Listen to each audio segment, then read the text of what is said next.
"You can't stay here anymore, Mom." Denise said it the way you'd tell a stranger the store was closed for the night. The words hit me harder than the stroke that had put me in that hospital bed for 3 weeks. 34 years I lived in that house, and it took my daughter 6 weeks to sign it over to people who had known me for 4. But there was one thing my daughter didn't know. Comas don't erase memory, and I remembered exactly what I signed, and what I never did. My name doesn't matter yet. What matters is the house. It sat on Larkspur Lane, white with green shutters, a porch swing my husband Walter built the summer before he died, and a lilac bush I'd grown from a cutting my own mother gave me 40 years earlier. Walter and I bought that house in 1990 with a loan we paid off, dollar by dollar, over 18 years. When he passed 5 years ago, the mortgage was long gone. The deed had one name on it, mine. I raised Denise alone in that house after Walter died, though truthfully I'd raised her mostly alone even before, since Walter worked nights at the plant and slept most days. I gave that girl everything I had left after the funeral costs. I paid $18,000 for her wedding to Ryan Cooper because she wanted the venue with the string lights, and I couldn't say no to my only child. I gave them $25,000 toward the down payment on their first house, money I'd saved for a decade, money that was supposed to be my cushion for the years when my knees would finally give out. When Ryan's student loans came due and threatened to sink their new marriage before it started, I wrote a check for $12,000 and never once mentioned it again, not even when Denise forgot my birthday the following year. I did the math once, late at night, unable to sleep. $55,000, give or take, over 6 years, not counting the groceries, not counting the babysitting, not counting the nights I sat up with her when she cried about a marriage I never once criticized out loud. There were smaller gifts too, the kind that don't show up neatly in a ledger but add up all the same. I paid for Denise's braces when she was 12, back when Walter and I were still counting every dime for the mortgage ourselves. I drove 2 hours each way, every other weekend for 3 years, to help her move apartments 4 different times in her 20s, each move a little more expensive than the last, each one justified by some new reason her life was about to finally settle down. When she lost a job the year before her wedding, I quietly covered her rent for 4 months, $500 a month, without telling Walter's sister, who would have had opinions about it, and without ever once mentioning it to Denise again after the fact, because that is not the kind of mother I wanted to be, the kind who keeps score out loud. I kept the score privately instead, in the back of a kitchen drawer, in a small spiral notebook I had started the year Walter died, because grief, I discovered, makes a woman want to account for things precisely, as if precision could hold the rest of her life steady. I tell you all this not to complain. I tell you this so you understand the arithmetic of what came next. The stroke happened on a Tuesday in March in my own kitchen while I was reaching for the good teacups, the ones with the gold rims that Walter's mother had given us. I remember the cup slipping. I remember the floor coming up to meet me faster than seemed reasonable. I do not remember the ambulance. I do not remember the 3 weeks that followed it all. Not the hospital room, not the machines, not my daughter's face, if she ever came. That is the strange mercy and the strange curse of a coma. Time simply does not exist for you. It exists only for everyone standing around your bed, deciding things. When I woke, the first face I saw was a nurse named Priya, who told me gently that I had been unconscious for 21 days and that my daughter had been managing things. I remember feeling grateful. I remember thinking, thank God for Denise. Thank God I raised a daughter who shows up. I did not yet understand what managing things meant. The pattern started small, the way these things always do, so small you almost apologize to yourself for noticing. Denise visited the rehabilitation facility twice in my first 10 days of recovery, each visit shorter than the last. She avoided my eyes when I asked when I could go home. She used the word arrangements 3 times in one conversation, a word that made the hair on my arms rise, though I couldn't have told you why. My physical therapist, a patient young man named Marcus, mentioned once, almost in passing, that my daughter had called the facility asking how much longer my placement would need to last. Placement, not recovery. Placement, like I was a parcel waiting to be delivered somewhere. Then came the day Denise brought papers to my hospital bed, while I was still groggy, still slurring some of my words, still unable to hold a pen steady, and asked me to sign where she pointed, saying it was just insurance paperwork. Mom, nothing to worry about, I signed. Of course I signed. My daughter asked me to. That is what mothers do. Even mothers who have learned, slowly and painfully, that gratitude is not hereditary. I did not think of that signature again until much later, when it mattered more than almost anything else in my life. There were other small things during that same window, things I only pieced together afterward. The way you notice a draft in a house only once you already suspect a window has been left open somewhere. A social worker named Ellen, kind-voiced and overworked, mentioned once during a hallway conversation that the family had already begun discussing long-term housing options for me, and used the phrase, "once the situation stabilizes," in a tone that made it sound like a sentence being handed down rather than a possibility being considered. My physical therapist, Marcus, told me later, once I had asked him directly, and he understood why I was asking, that Denise had specifically requested he not discuss my recovery timeline with me until she had had a chance to talk to me first. A daughter managing information about her own mother's recovery is not, on its own, a crime. It is common, even. Families do this sort of soft gatekeeping out of fear all the time, and I might have let it go entirely, filed it under ordinary anxious love, if it hadn't been for the coldness in her voice on the drive home, and the moving truck already idling in my driveway before I'd even had the chance to see my own kitchen again. 6 weeks after I woke up, I was finally strong enough to go home. I remember the joy of that thought. Home, my own bed, my own kitchen, the lilac bush outside my window. Denise picked me up from the facility herself, which touched me, and I remember thinking, see, she does love me. She has just been frightened. That's all this was. We pulled onto Larkspur Lane, and there was a moving truck in my driveway, not mine. A stranger's furniture being carried through my front door. My front door, the one Walter had painted forest green the year before he died. An older couple stood on my porch, supervising, comfortable, as though they had lived there for years instead of minutes. "Denise," I said. "Whose truck is that?" She didn't answer right away. She parked the car. She turned off the engine. And then, without looking at me, in the same flat voice you'd use to read out a grocery list, she said the words that would define the next 6 weeks of my life. "You can't stay here anymore, Mom. This is the Cooper's house now." I want you to sit with that sentence the way I had to sit with it, strapped into a passenger seat, my body still weak on one side, staring at strangers, carrying a leather sofa into my living room. "What do you mean? The Cooper's house," I said. "This is my house. Your father and I paid for this house." "You signed it over," Denise said, "back at the hospital. You don't remember because of the stroke, but you signed it, Mom. Ryan's parents needed somewhere to live after they lost their place in Ohio, and it made sense, since you were probably going into assisted living anyway, and—" "Assisted living?" I repeated. "Who decided I was going into assisted living?" "We all thought. Mom, you were in a coma for 3 weeks. We didn't know if you'd even." She stopped herself. She had the decency, at least, to stop herself before finishing that sentence, though we both understood how it ended. "We didn't know if you'd even wake up worth keeping around." I did not cry in that car. I want you to know that.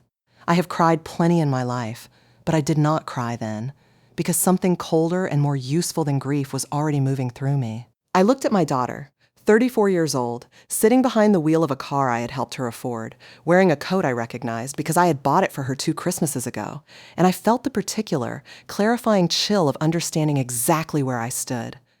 "Take me to a hotel," I said. "Mom, don't be like that. There's a room for you here, in the back, near the laundry." "It's temporary, just until we figure out." "Take me to a hotel," I said again, "or I will call a taxi from your phone right now, and you can explain that to your in-laws instead." She took me to a hotel. The Bellwood Inn, off Route 9, $41 a night, paid for with the debit card I still, thank God, controlled myself. I sat on the edge of that unfamiliar bed with the ugly floral bedspread, and I did something I had not done in years. I made a list. Not a list of grievances. A list of facts. Fact 1, I had never, in my life, signed a deed transfer for that house. I had signed papers in a hospital bed while slurring my words on painkillers, papers described to me as insurance forms. Fact 2, my daughter had used the word "we" when describing a decision about my future. We all thought, which meant this had been discussed, planned, agreed upon by people who were not me, about a life that was still, unmistakably, mine. Fact 3, The Coopers, whoever they were beyond a Christmas card exchanged twice a year, were currently unpacking a leather sofa in my dead husband's living room. I did not know yet exactly what had happened. But I knew, with the particular certainty of a woman who had balanced a household budget for 4 decades, that something had happened that would not survive daylight. The next morning, I called the one person I trusted more than my own daughter, which is a terrible thing to have to say about your own child. But I have promised you honesty, and I intend to keep that promise. Her name was Sylvia Alvarez, and she had been my next-door neighbor on Larkspur Lane for 22 years before retiring to a condo across town. Before she retired, Sylvia had spent 30 years as a legal secretary and then a paralegal at a firm downtown. And if there is one thing 30 years around lawyers teaches a woman, it is precisely which questions to ask when something smells wrong. I called her from the hotel lobby because the room phone made a hum I didn't trust, and I told her everything. Sylvia listened without interrupting, which is rarer than people think. And when I finished, she was quiet for a moment. "Margaret," she said. "That is my name, Margaret Hale, though everyone but Sylvia calls me Maggie. Margaret, I want you to do exactly 3 things today, and none of them involve Denise. Do you understand me? I'm listening. First, you are going to request a copy of every document you signed in that hospital, from the hospital's own records office, not from Denise. Second, you are going to request a certified copy of the deed to that house from the county recorder's office, because deeds are public record and nobody can stop you from looking at your own house's paper trail. Third, you are going to say absolutely nothing to Denise, or to the Coopers, or to anyone in that family about what you suspect. Not one word. You are going to be quiet and confused and old, exactly the way they already think you are. Can you do that? I have been underestimated my entire married life, Sylvia, I said. I believe I can manage a few more weeks of it. That was the decision. Not a single dramatic moment, no slammed door, no shouted accusation. Just a 70-year-old woman in a hotel lobby deciding, calmly, that she would rather be quiet and correct than loud and cheated. I want to be honest with you. It did not feel like courage in that moment. It felt like arithmetic. But I have come to believe those are often the same thing, just wearing different clothes. Over the next 10 days, I did exactly what Sylvia told me. I requested my hospital records, and I want to tell you what I found, because it still makes my hands go cold to think about it. Buried in a stack of consent forms and medication logs was a single-page document titled Durable Power of Attorney and Property Authorization, dated the 9th day of my coma. 9 days. I had been unconscious, on a ventilator for part of that time, for 9 straight days, and yet there was a signature at the bottom of that page that looked, at a careless glance, almost like mine. Almost.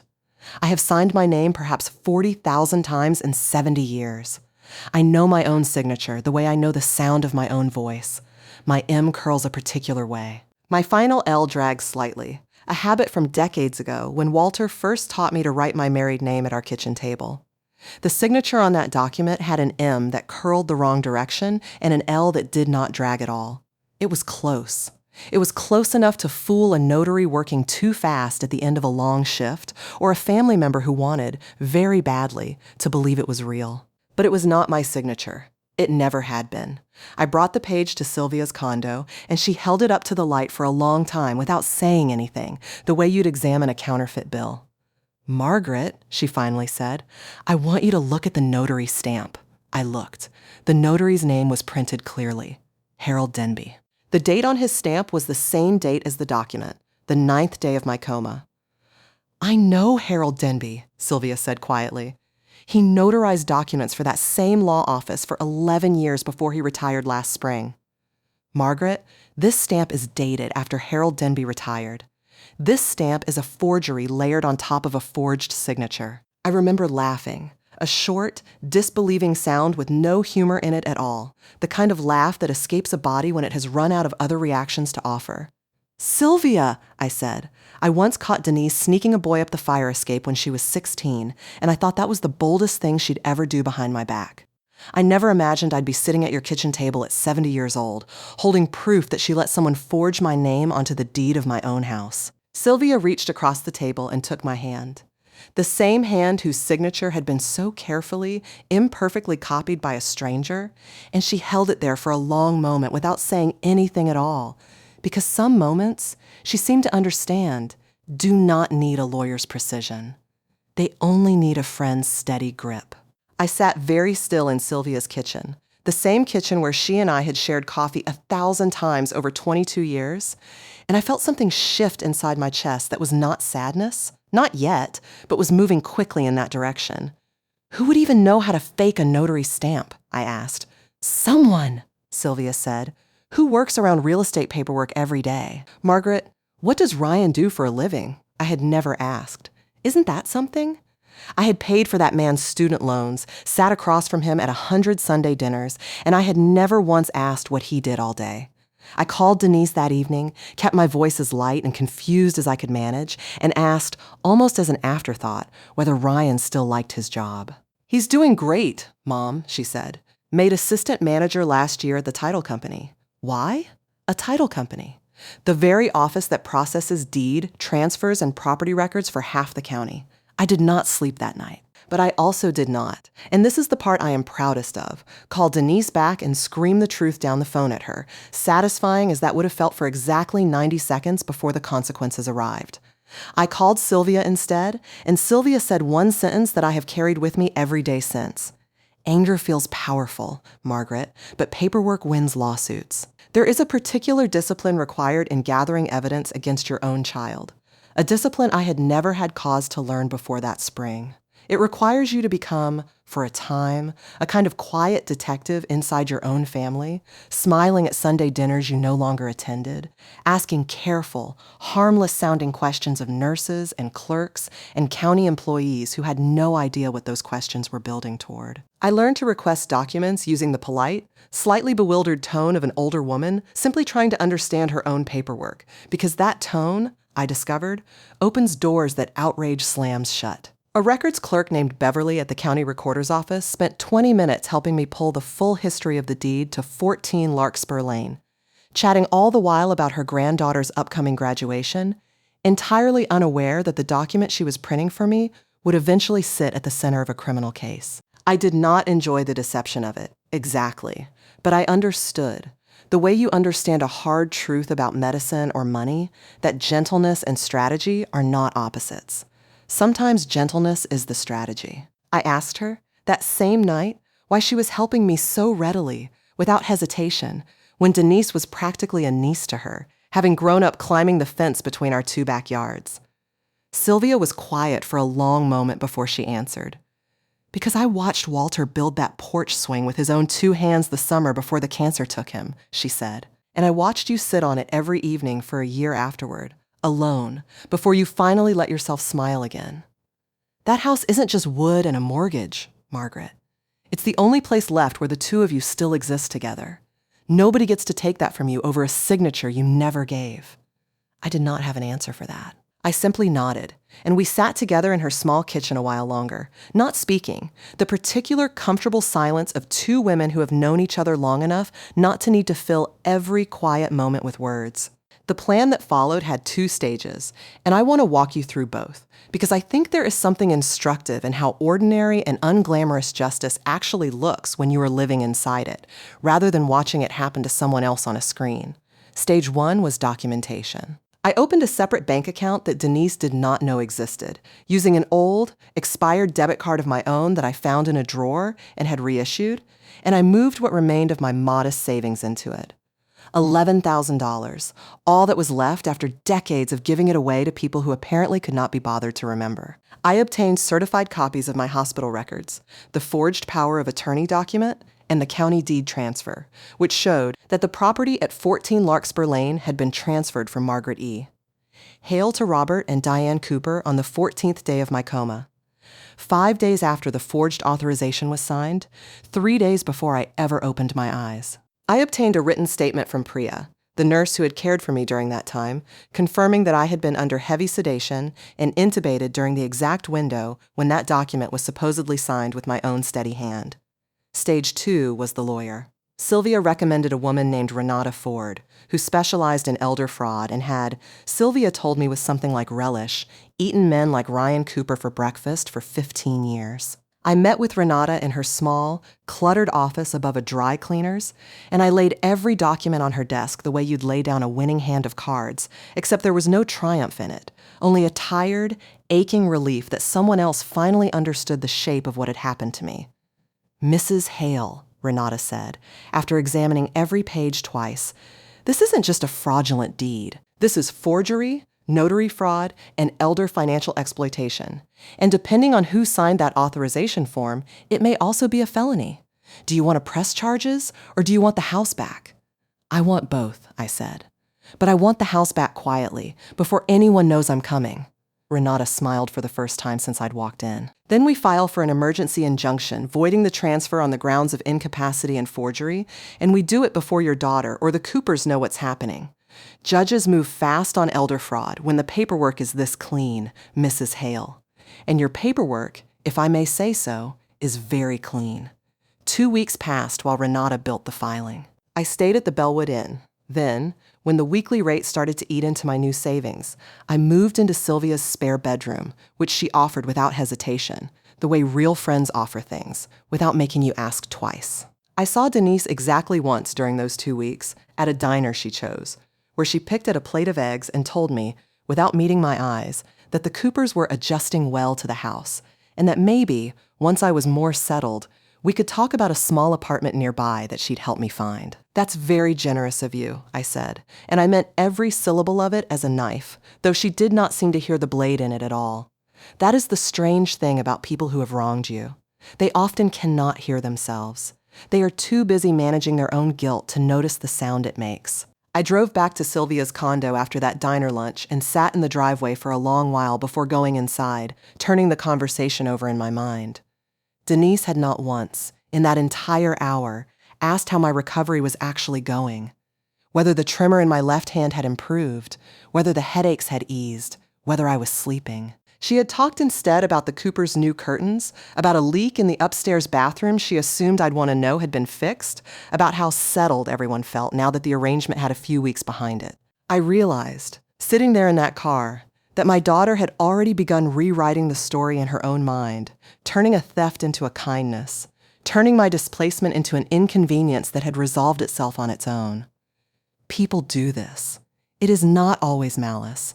Sometimes it is simply the mind's clumsy way of making an unbearable fact bearable enough to live beside. But bearable for her was not the same as acceptable for me, and I understood, watching my own hands tighten on the steering wheel, that whatever affection still lived between my daughter and me would have to survive what was coming, rather than prevent it. What I discovered during those 2 weeks, through documents Renata subpoenaed, and through a conversation I overheard by accident, sitting in my car outside the house one evening, window cracked, unseen in the dark, while Denise and Ryan argued on the porch about a leaking gutter, was the fuller shape of the betrayal, and it was worse and more human than I had let myself imagine. "Your mother's fine, Denise," Ryan was saying, his voice sharp with the particular impatience of a man who has decided he is the reasonable one in an argument. "She's got the hotel money, she's got that friend of hers to stay with. My parents needed a place, and we needed the equity. It worked out for everybody. She's still my mother, Ryan." She signed the paper. She signed it while she was on a ventilator, Ryan. I watched the nurse hold the clipboard for her because her hand was shaking too much to hold a pen. A pause. "I told your parents she was probably going into assisted living anyway. I didn't know if she'd even wake up.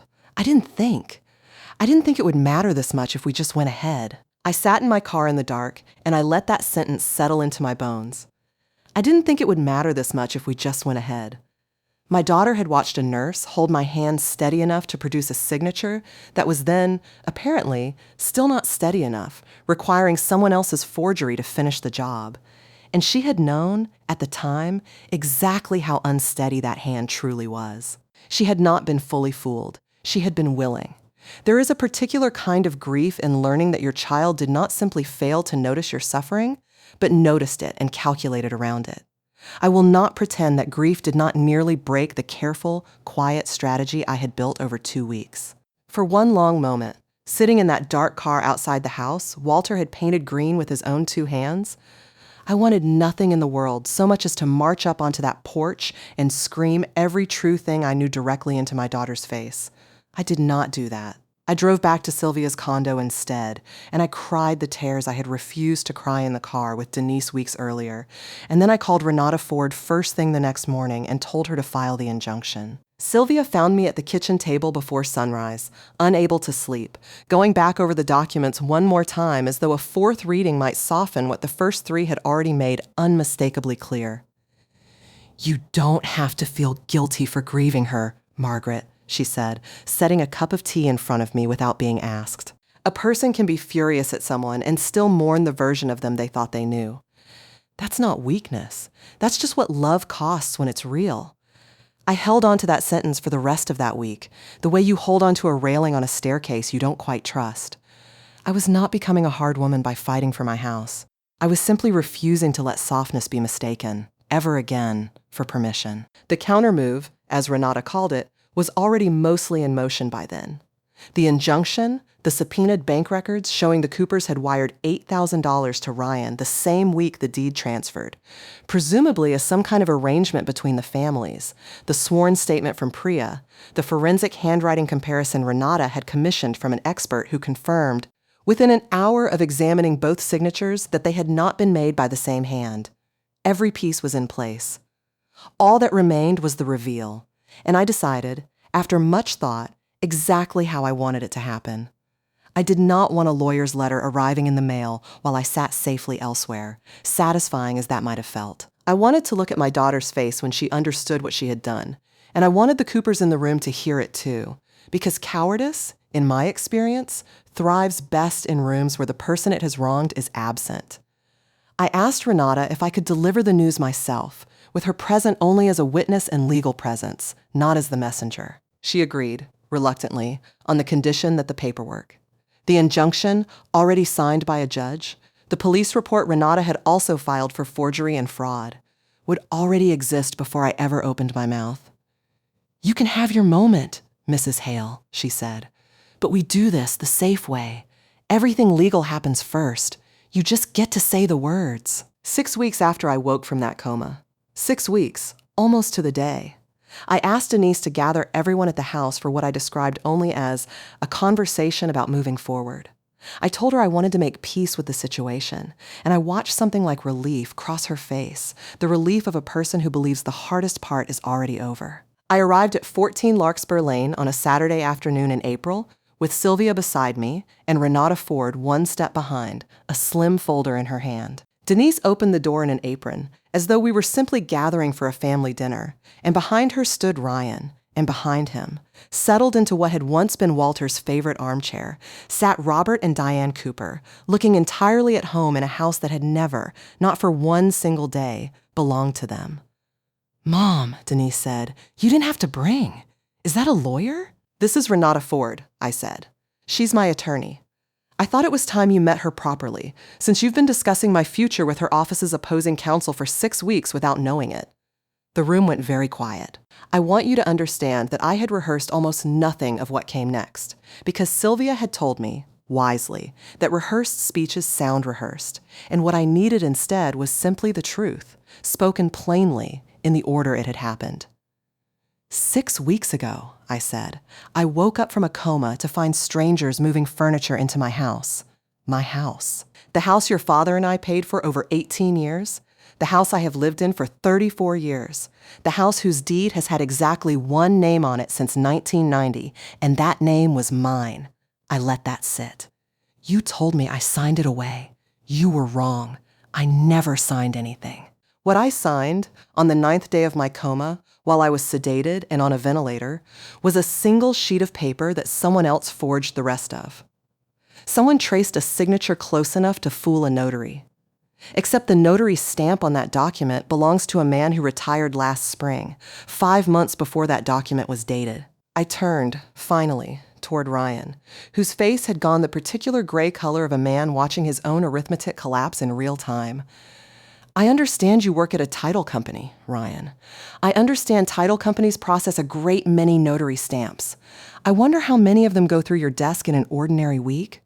Mom, this is insane, Denise said, her voice climbing. We were trying to help.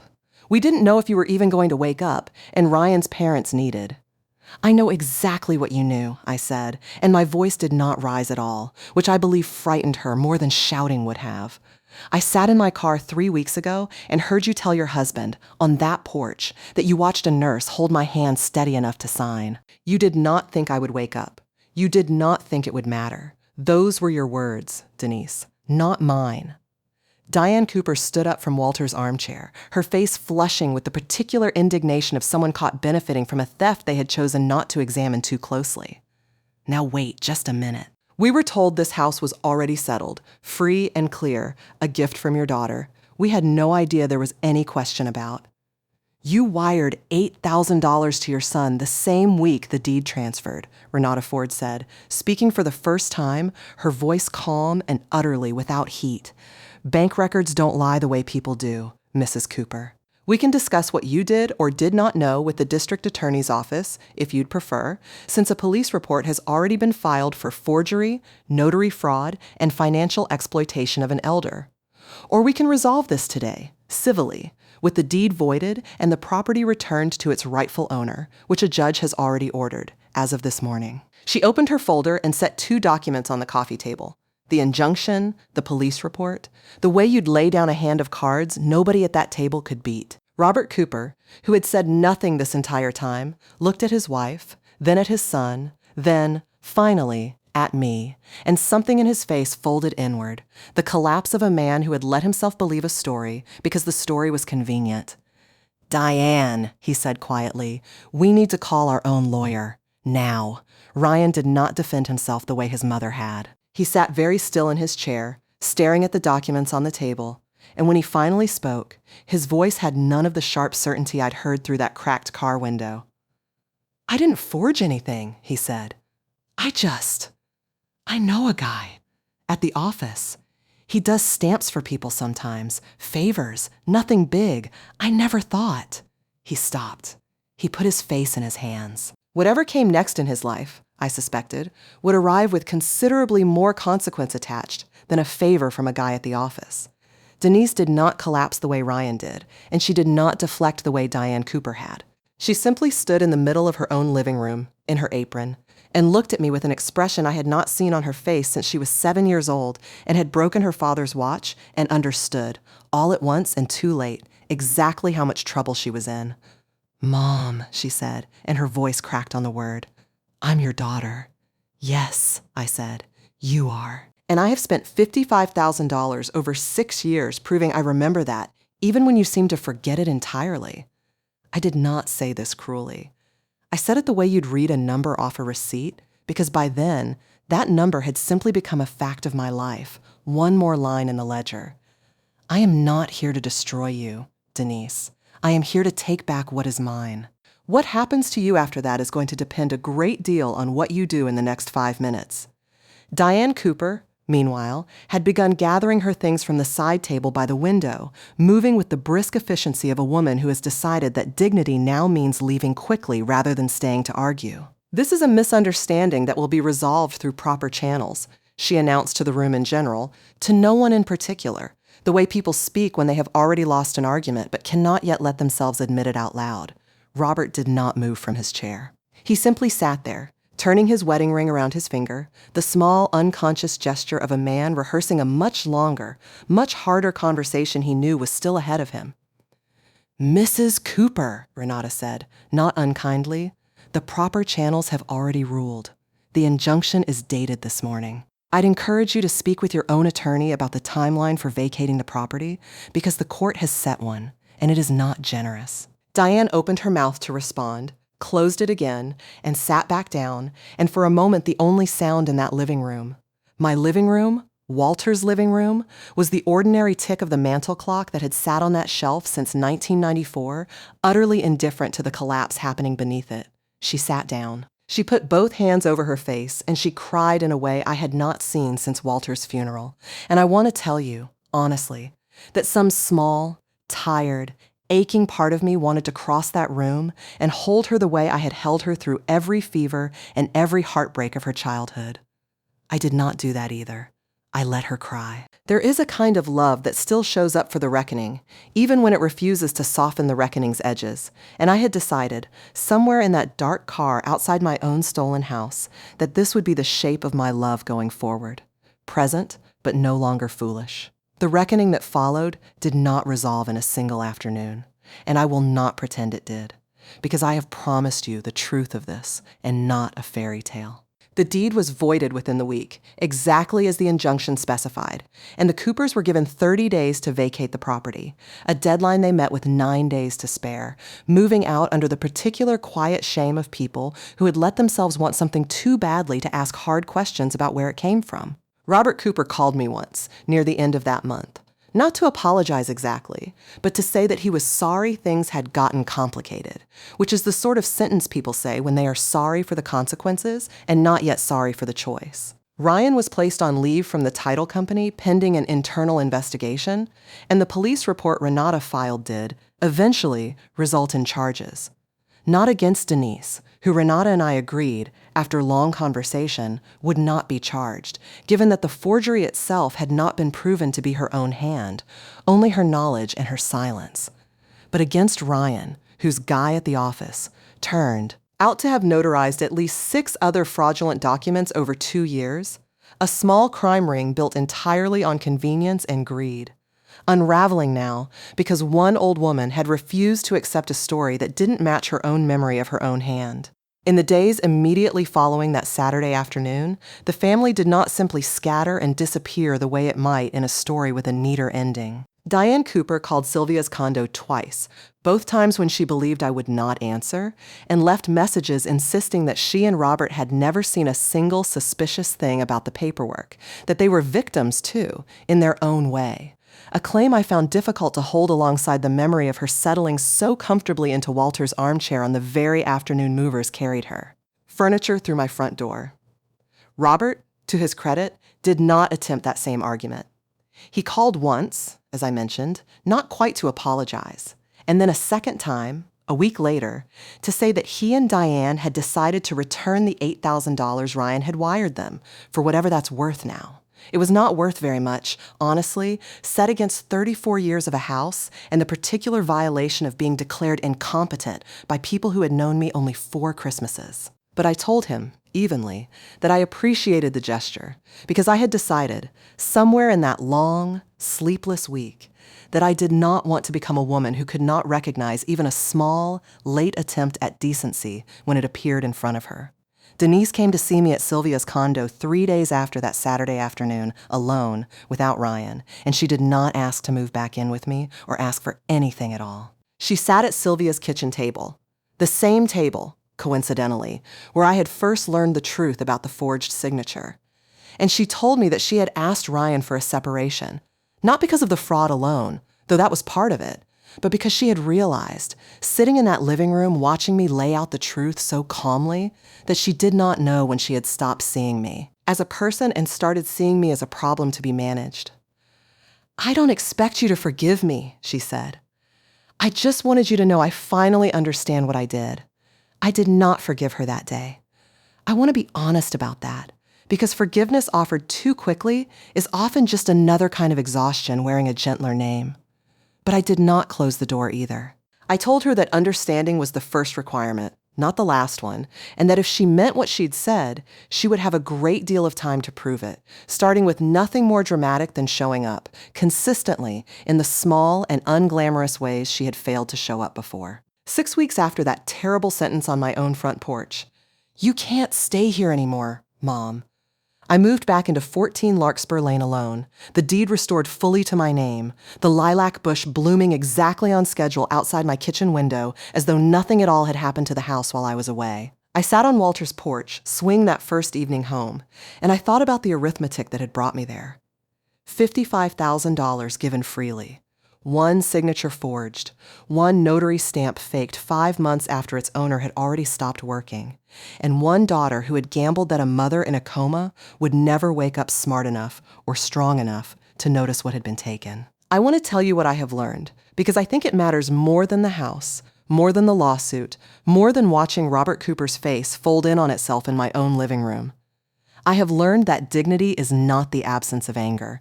It is what anger looks like once it has finished panicking and started planning. I was never a woman who screamed, and I am not a woman who forgives easily, but I am, at 68 years old, exactly the woman I always was underneath all that quiet. A woman who pays attention, who remembers her own signature, who waits for the moment that actually matters instead of wasting her fire on all the moments that don't. Denise and I speak once a week now. Careful, still healing conversations, the kind that rebuild trust one honest sentence at a time rather than one grand gesture. She has started seeing a counselor on her own, without my asking, and she mentioned it to me almost shyly, the way you'd admit to something you weren't sure would be believed. I told her I was glad, and I meant it, though I also told her, as gently as I could, that a few months of good sentences would not undo 6 weeks of silence, and that I intended to watch, patiently and without cruelty, to see whether the woman on the phone each week matched the woman who eventually showed up in person, year after year, the way real change requires. She said she understood. I believe, for now, that she does. The Coopers moved to a rental across town, and I hear, through the particular gossip channels of a small community, that things have not been easy for them since. That Ryan's leave from the title company became a quiet resignation once the internal investigation widened. That Diane has stopped attending the book club she once hosted twice a month, embarrassed, I suspect, by a story that traveled faster and further than she ever expected a private family matter to travel. I feel less satisfaction in that than I expected to. Mostly, I feel tired. And mostly, I feel like myself again. Sitting on my own porch, in my own house, watching my own lilac bush bloom the way it has every April since Walter and I first planted its cutting, long before anyone in that family had ever heard my name. I think often, these days, about the version of myself who woke from that coma disoriented, weak on one side, trusting the first explanation anyone offered her because trust had simply always been easier than suspicion. I do not regret that woman. I was her for 68 years, and she built a good life, a real marriage, a home worth fighting over in the first place. But I am glad, too, that some sturdier woman was waiting underneath her the whole time, patient, paying attention, ready to wake up twice.